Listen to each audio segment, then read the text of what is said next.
G'day everybody, welcome back to the Friday Front Bar, proudly brought to you by Brewery Fresh at Carlton Draft here at the storied All Nations Hotel in the heart of Tigerland. Sam Pang, Andy Marr. It's Molloy out, Lehman in. Anthony Lehman. Lehman, great to have you. Thank you. Pleasure to be involved. It was only a matter of time before this change was made. That's true. There's been a distinct change in the atmosphere around the joint. Out goes the pain and suffering of Molloy. In comes the smug self-satisfaction of a Hawthorn supporter. There is a very distinct change here, Came in here on a chariot. It was unbelievable. Yeah, I know. Look, I like to get carried most places these days. Look, you say smug. We're not smug. We're factual. We're factual. If I say we've won a grand final every 4 years since I was born, that's a fact. Smug. If I say we've played in a grand final every 3 years since I was born, that's a fact. Smug. If I say we've played in a prelim every second year since I was born, it's just a fact. If you say facts one more time, I'm going to punch you. As a Hawthorn supporter, though, Yes. the big news this week was the fact that the grand final parade might be moved, Lemma. Yeah, it's an outrage. We are utterly outraged because the grand final parade, I mean, along with Easter and Christmas and Anzac Day, you just put it in your diary as a Hawthorn fan, and now it's going to be moved. Yeah. So we've been lobbying for new locations. Waverley, Glenferrie. they're the best two locations. Or just round at Hodges joint.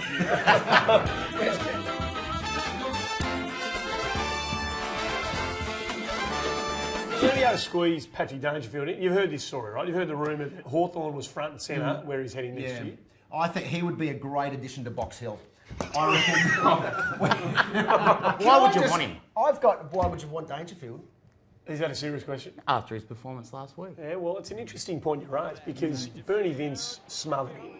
And that's been a big talking point this week. Who would have thought we'd be sitting here talking about Bernie Vince as a hard man? When was that ever going to be a conversation? We've got this, Lemo. Have a look at this footage up here. You see Patrick Dangerfield here on the bench, on the phone. I know for a fact that was Philip Walsh up in the box, yelling down the line saying, "Harden up, you're getting beaten by a bloke called Bernie." So I'm with you, Lemo. I didn't see Bernie Vince coming as the hard man of AFL football. The other big rumour for Paddy Dangerfield is Cirque du Soleil. Really? Because I'll tell you what, if you have a look at some of his work on the weekend, have a look at this one. Whoa! There we go.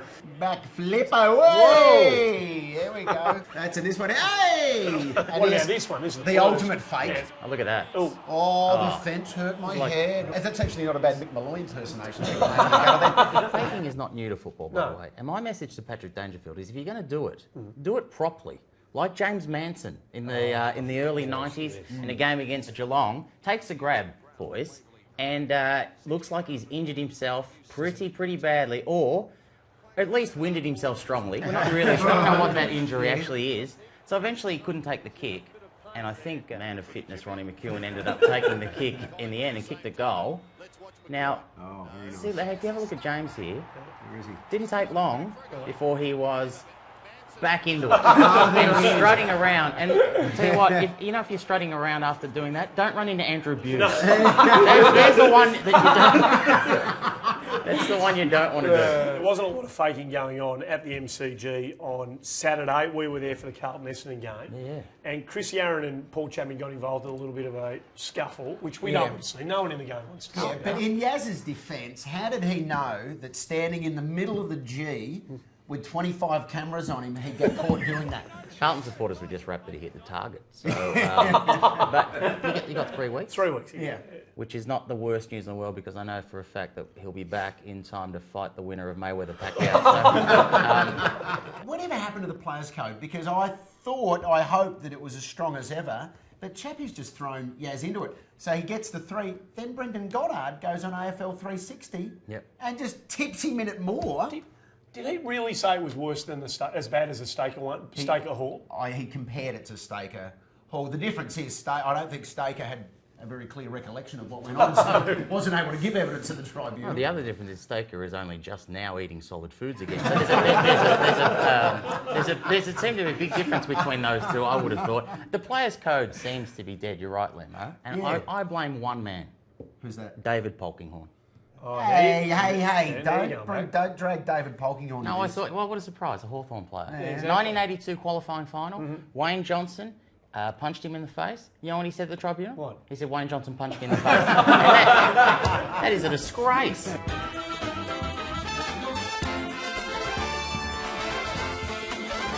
And of course, one of the great weekends, isn't it? Anzac Day, we stop, we remember, it's a time of great solemnity. The AFL does a great job with honouring what people have done for this country beforehand, and we can't wait for the Collingwood-Essendon game. It's become a staple of every AFL season. It's a very big day on the calendar, and I know that we've been doing it since 1995, and it's a very, very big day, and where you pay tribute to this day in history.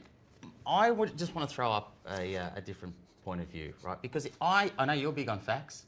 Oh, You love facts. I am. Yeah. If AFL are going to pay proper tribute to this day and actually match it up with the accuracy of what actually happened there from an historical perspective and a military perspective, one is this. The Anzac Day medal should be given to the best player on the losing team. Number two, one of the teams should have to kick uphill.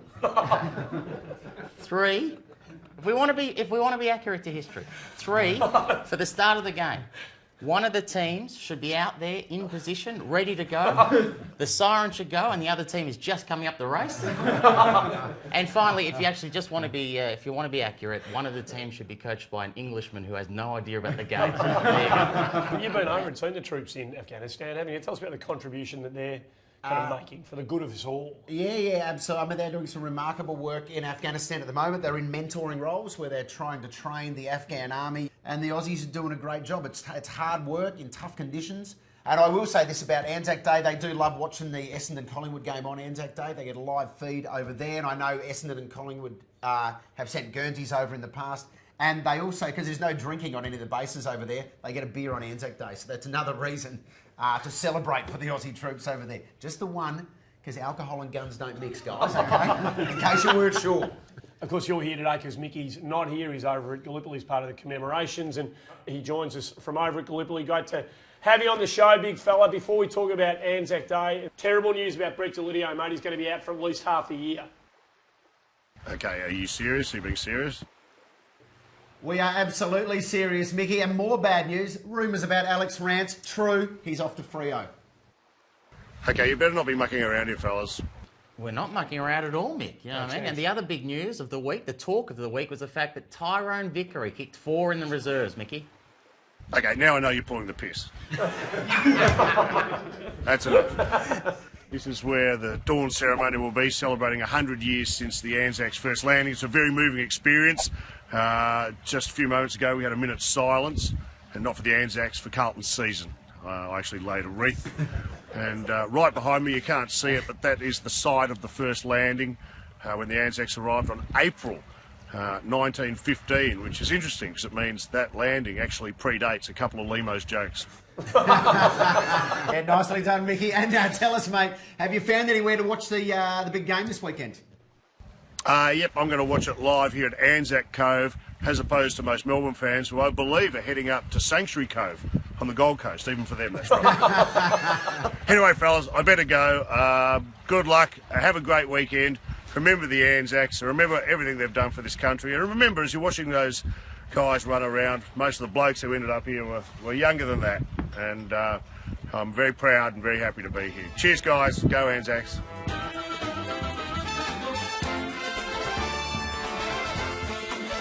Well, what a cracking round of footy we've got. Have a look at Saturday night. Two of the great games that we've got to look forward to, highlighting what is a spectacular round of footy.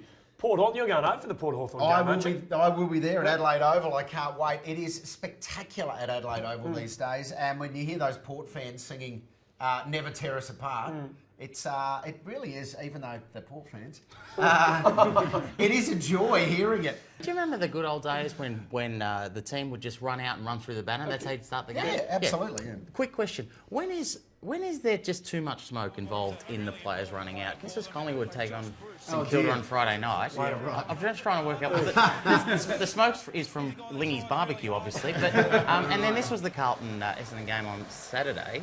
We're just Did someone thieve a cup while that was happening? Was Cosentino escaping out of a Perspex box? I will say this, though, it's not the worst smoke I've ever seen. What? When the Brisbane Lions celebrated the anniversary of their 3 flags in a row. Now, I think at this point here, I think the fire brigade might have turned up at this point and started hosing them down. You've missed one game, by the way. Which one? From the big weekend ahead. Which one? The big rivalry between the Greater Western Sydney and the Gold Coast Suns. yes, What a historic tradition that's there, and course. just so many. You think back about all the great clashes, and I'm just trying to think of one highlight to pick. Of course, there's this one, Israel Folau, with this memorable moment. I don't think Toyota will be making an ad out of that, by the way. But of course, they're playing for the Carmichael Hunt Israel Folau Cup. So it's a big day. Between you, can you name 10 players who are actually playing in that game this week? Okay. Can you name 10 players? Abbott's not playing, is Has he? this captured the imagination of the nation yet, these two teams? Prestia? You're going. Well, Prestia won the Melbourne Cup in '82. Prestia. I don't even know what that is. I know, but they have got him on a half-back flank and boy! Quickly ask me the question. Can you name 5 players who are playing in this game? No. Hey, one of the other great games of the weekend is North Melbourne taking on Geelong. An important game for both of them. The Geelong were magnificent, gutsy stuff against the Suns last week down at Kardinia Park. This is a game worthy of some attention, I reckon. One of the reasons I actually hang out with you on a Friday, Andy, is just to highlight Jared Waite after his move from Carlton to North. It's just more a little reminder for North Melbourne supporters, or Kangaroo supporters even. For every week that Jared Waite kicks 7 goals, he's also got this in him. That's just hard to do. To be fair, he was nearly 10 metres out.